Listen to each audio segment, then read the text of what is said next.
Номын сангийн дунд тавиур, дурлал шиг, шунал шиг, аагүй, юу ч үгүй тоосгүй байдаг. Өнөөдөр 3 сарын 21 буюу дэлхийн 10 наргин өдөр. Нацаг дөржийн нэрмжит Улаанбаатар хотын нийтийн төв номын сангийн хамт олноос та бүхэндээ өдрийн мэнд хүргэж, яруу найрагч Хандхүүгийн нэмшгийн номын сан хэмээх бүлэг шүлгийг хүргэж байна. Хуучин номноо уруул хүргэн шившээд хуруугаараа нь тэмтэрч олсон 3 үг хувь заяагаа зөгнөхөд минь хангалттай учраас хуврагын сүм бөөгийн урцнаа зорьсонгүй би.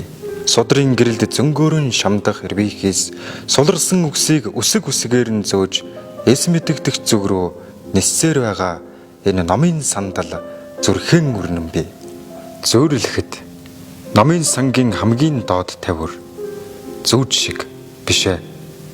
Бодол шиг бишээ. Юу ч биш шиг ариун байдаг. Учир нь хүүхдийн гар тэнд бурхны гар шиг хүрдэг. Дунд хавцаах тавиур харин дурлал шиг бишээ. Шунал шиг бишээ. Юу ч биш шиг тоосгүй байдаг. Учир нь хүмүүсийн гар тэнд чөтгөрийн гар шиг хүрдэг.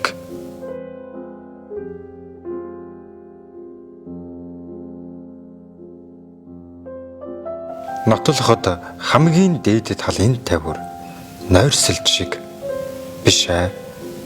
Дуртатгал шиг бишээ. Юу ч биш шиг мартагдмал байдаг. Учир нь хүнийч бурханийч чөтгөрийн шар тэнд хүрдэггүй.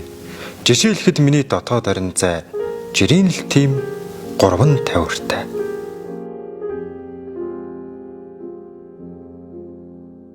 Сүүлчийн бороо сүүдэр дээр минь орно. Нойтон сүүдрийн чирсээр номын сан руу очино. Нэгэн номноос энэ тэндээс нь 3 өгүүлбэр олоод нэмэн эвлүүлэхэд гой шүлэг болно. Тэнд үлгүүрт нь сүүдрийн мартаж орхиод тээнгэлзэн алхахгүй анхны цас.